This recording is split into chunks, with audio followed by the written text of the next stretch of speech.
Women's rights have come a long way. These rights ranging from the ability to vote to the ability to drive. Now, with that being said, some people believe that since women have equal rights, they can also get equal lefts. Hands ready to eat for everybody type of energy, if you catch what I'm saying. And I can understand this. Now, me personally, I don't practice this, but I understand the mindset of people who do. Now, I hope I don't have to ever engage in this mindset, but hand over my heart, standing for the Pledge of Allegiance. The day that someone of the opposite gender puts their hands on me with intent to harm me?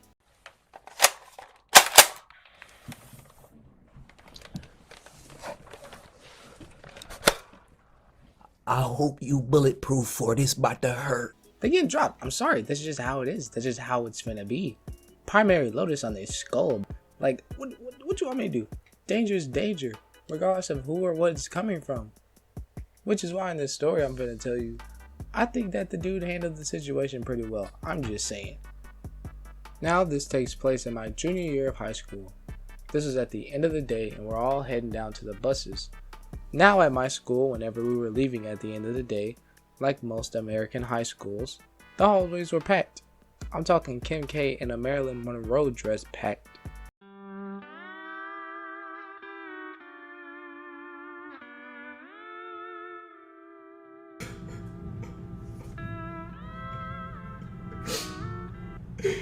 This nigga is trash. I shouldn't have said that. That joke is so old, bro. And like every high school in America, there's one kid blasting YoungBoy with their busted JBL speaker in their backpack. Turn it up! Oh. I'm pretty sure we can all agree that no one really enjoyed hearing that, but no one usually cared to say anything about it for two reasons. Reason number one, it usually wasn't for that long. Like, we're all walking to the buses or to our cars or getting picked up by somebody, so we usually didn't have to deal with it for too long, maybe like 30 seconds to a minute. Reason number two, the person blasting YoungBoy with their busted JBL speaker probably wears a pair of darkly colored Air Forces, so most people would just put up with it. Now, I say most people because on this particular day, someone decided that they would stand up to him, like they're some hero for the school. And honestly, I feel like I could sum up this person in this one picture and everybody would understand. Ma'am, he's running me over! No, I'm not. Ma'am, hurry, please hurry! Mike! Now we're gonna call the person with the darkly colored Air Forces Chris B, and we're gonna call the other person Tracy. Now remember, we're all packed together in a small hallway. Everyone is talking. It's pretty loud, and the kid who believes birds are government drones is going on week number 3 of no deodorant. Now Tracy thought it would be a clever idea to yell at Chris B to turn off his racket. I beg your pardon? I beg your pardon?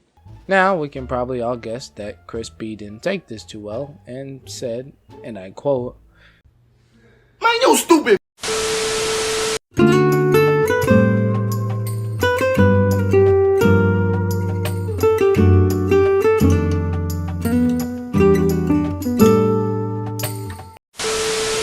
I've just been reminded that we are a family-friendly network, so what he said for the purpose of this video is, I hope your whole family has a nice Christmas.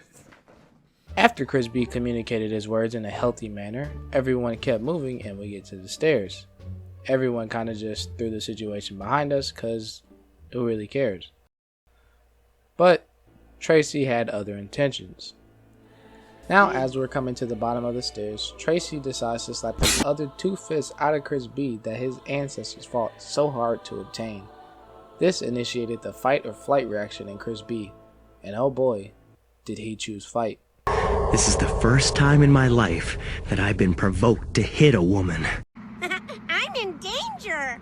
Now, you notice there how I kind of just made a joke about how hard Tracy slapped Chris B, and you kind of understood, you know, it was a pretty hard slap. You get that.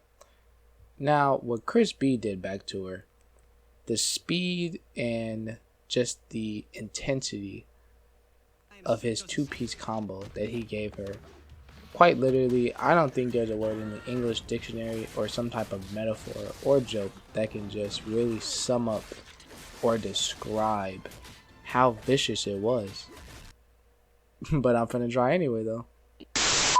Chris B gave her a two-piece, so vicious, so swift, so crispy. Colonel Sanders was at this man's door the next day asking for the recipe.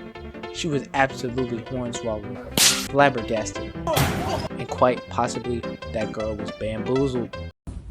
Now, just as quickly as this altercation started, it ended just as swiftly. Our school cop quickly came in and grabbed Chris B, even though he was just defending himself. But you know, he was... And you know, she was...